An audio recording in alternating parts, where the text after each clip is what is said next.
السلام عليكم، ازيكم؟ عاملين ايه؟ يا رب تكونوا بخير. صلوا على النبي عليه افضل الصلاه والسلام. ان شاء الله النهارده فيديو جديد هنعمل مع بعض النهارده القرص الفلاح. عايزه اقول لكم من ابسط واسهل القرص او المعجنات اللي انتم ممكن تعملوها. هنعملها كده محشيه بالعجوه وهنعملها كمان ساده. مقاديرها بسيطه جدا وسهله جدا. تعالوا نشوف هنعملها ازاي مع بعض. بس اتمنى لو انتوا جديد عندي في القناه اشتركوا فيها وفعلوا الجرس عشان كل ما انزل فيديو ان شاء الله تتفرجوا عليه. الولاد زهقوا كده من السندوتشات بتاعت المدرسه وقالوا لي يا ماما عايزين قرص. بتبقى حلوه قوي لما بحطها كده في اللانش بوكس، بتبقى يعني خفيفه كده وظريفه. تعالوا نشوف هنعملها ازاي مع بعض. نقول بسم الله كده ونبدأ. عندي كيلو من الدقيق، عليه رشة بسيطة من الملح. الدقيق ده انا نخلته علشان لو في اي حاجة كده ولا كده يبقى اتأكد ان هو نضيف. عندي كوباية من السمنة، دي سمنة مسيحاها كده. وممكن تستبدلي السمنة بنص كوباية من الزيت ونص كوباية برضو من السمنة لو انتي مش حابة تحطي كله سمنة، يعني براحتك. ممكن تستخدمي زبدة برضو لو انتي حابة. وعندنا نص كوباية من السكر وكيس من البيكنج باودر وكيس من الخميرة. وعندنا طبعا ميه للعجن. مش هنعجن بلبن ومش هنعجن بلبن رايب ولا بزبادي ولا باي حاجه، ميه عادي تكون دافيه كده وهنبدا ان احنا نعجن بيها مع بعض. حطيت كده المكونات الجافه عندي وهبدا ان انا اقلب المكونات مع بعض. عندك عجان هتعملي نفس الخطوات دي كده بالظبط وفي العجان وشغلي. نزلت دلوقتي كوبايه كده من السمنه. زي ما قلت لكم عايزين تضيفوا نص سمنه ونص زيت براحتكم.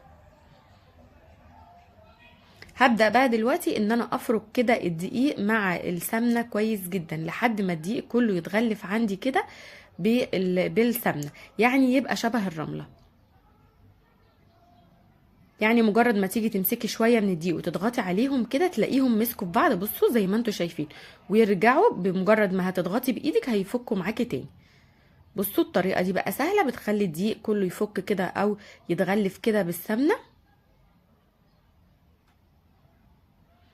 طب لو انا عملت الخطوه دي وحسيت ان الدقيق عندي لسه محتاج شويه سمنه، هعمل ايه؟ هزود ربع كوبايه كمان، يعني ربع كوبايه زيت ربع كوبايه سمنه لحد ما اوصل للقوام اللي انتوا شايفينه ده كده. بعد كده هضيف الميه شويه بشويه.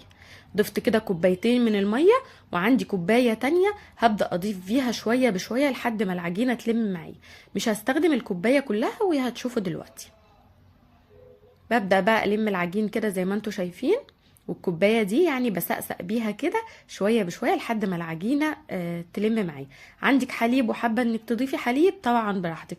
انا ضفت مية كده علشان المية يعني متوفرة عندنا كلنا وبرده ما تبقاش مكلفة قوي. حابة ان انت تحطي كوباية من الزبادي وبرده تكملي بالمية برده براحتكم خالص.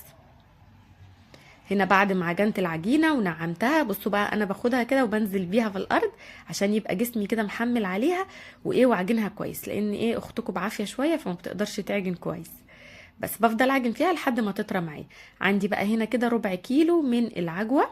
هبدا ان انا اعملها كور كده لحد ما العجينه عندي تخمر. غطيت العجينه وسبتها تخمر. هتاخد قد ايه؟ الجو لسه يعني ما سقعش شويه، فهسيبها حوالي ساعه ساعه الا ربع كده. كده كده احنا بنسيبها تخمر تاني بعد ما بنشكلها.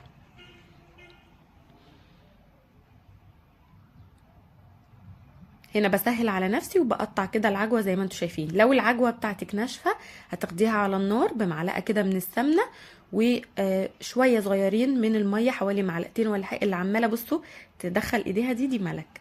حوالي كده معلقتين 3 من الميه وهتبداي ان انت تفكيها على النار وهتطرى معاكي. بس هنا خلصت الكمية كلها. ودلوقتي بقى العجينة خمرت كده زي ما انتوا شايفين، خرج منها الهواء وهبدأ ان انا اشتغل على طول. حابة ان انت تقطعيها كور وتغطيها وتبدأي تشتغلي يعني مرة واحدة، لكن انا هقطع على طول وهشكل على طول زي ما هتشوفوا دلوقتي.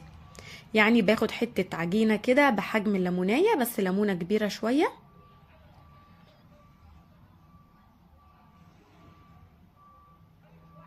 بصوا اول حاجه بناخد العجينه ونبدا ان احنا نلمها على ايدينا علشان في الاخر يكون شكل القرصه بتاعتنا يكون شكلها حلو مظبوطه. تمام. وبعد كده نقفل عليها كويس من تحت. بعد كده هنضغط بقى زي ما انتوا شايفين. الاسهل ان احنا نضغط في الصاج، يعني بنحط الكوره دي في الصاج ونضغط عليها بايدينا بيكون اسهل. بس انا عشان التصوير فبضغط لكم كده علشان يكون بس قريبه وانتوا شايفين كويس. وده كده بيكون سمك العجينه. بعد كده هعمل معاكم واحده كمان. بصوا ببدأ اخد كده حروف العجينة كلها والمها كده لجوه. بعد كده بعمل فتحة واحط فيها العجوة. عايزين بقى تحطوا ملبن، عايزين تسيبوها سادة كده براحتكم. انا دلوقتي هعمل معاكم برضو السادة علشان تشوفوها بس، والم كده من تحت وبعد كده اضغط عليها.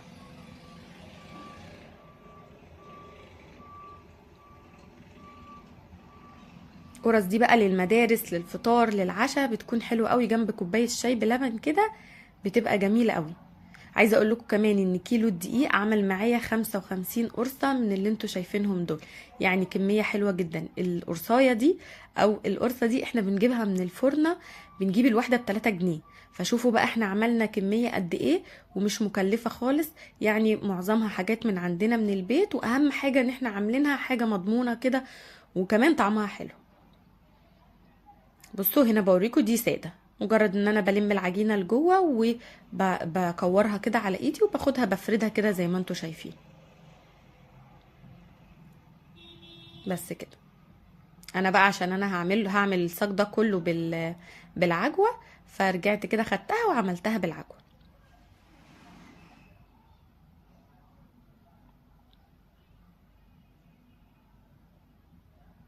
بصوا لقيت حته هنا مفتوحه كده، فايه رجعت لميتها تاني علشان ما تفتحش معايا في الفرن والعجوه ما تتحرقش معايا.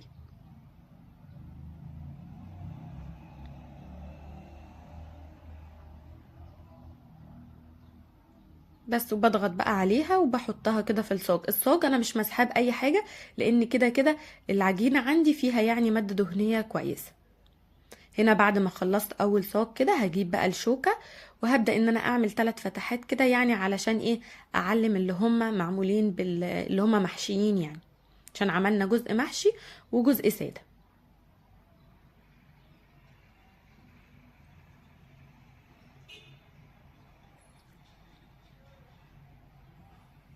بس كده تمام. هسيبها بقى دلوقتي، هاخدها كده وهغطيها وهسيبها ان هي تخمر. لازم تخمر معايا قبل ما ادخلها الفرن عشان تطلع معايا هشه كده وحلوه.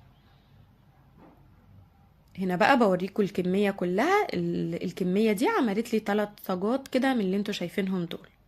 ده اول صاج عملناه. بصوا بوريكم ان هو بدأ يخمر شويه كده زي ما انتوا شايفين. انا مغطياهم وسايباهم يخمروا طبعا براحتهم. بياخدوا قد ايه؟ حوالي مثلا نص ساعة. يعني لما تلاقي كده الحروف عندك بتاعة العجينة ارتفعت كده. بس طريقة بقى التسوية، بنشغل الفرن على اعلى درجة حرارة عندنا بنحط الصاج في الرف اللي في النص علشان ما يتحرقش او يتلسع مننا. واول ما بياخد لون من تحت بشغل عليه الشواية عشان ياخد اللون ده.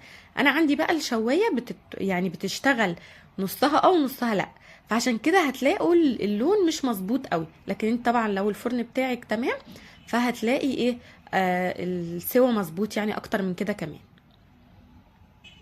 بصوا شايفين طريه ازاي؟ كل ما كنت بطلع صاج كنت بحطهم على بعضهم كده وبغطيهم. مهم جدا ان انت تغطيها اول ما تخرج من الفرن علشان تفضل طريه معاكي. طريقة بقى حفظها، لو انت عايزة تشيليها كده مثلا للمدرسة ولا حاجة، بتعبيها في اكياس من بتاعة التلاجة. اول ما بتخرج كده بنستنى ان هي تبرد، وبعد كده بنعبيها في اكياس تلاجة وبندخلها الفريزر. بتطلعي منها بقى قبلها بشوية بتفك معاكي وتبدأي ان انت تقدميها عادي. عايزة ان انت تحطيها في الفرن شوية تسخن برضو بتكون حلوة جدا. شايفين بقى ما شاء الله كمية حلوة ازاي؟ عملوا معايا زي ما قلت لكم 55 واحدة. ما شاء الله كمية جميلة جدا. ان شاء الله لما تجربوها تعجبكم. استنوني ان شاء الله في فيديو جديد وحلقة جديدة. اشوفكم على خير ان شاء الله، ومع السلامة.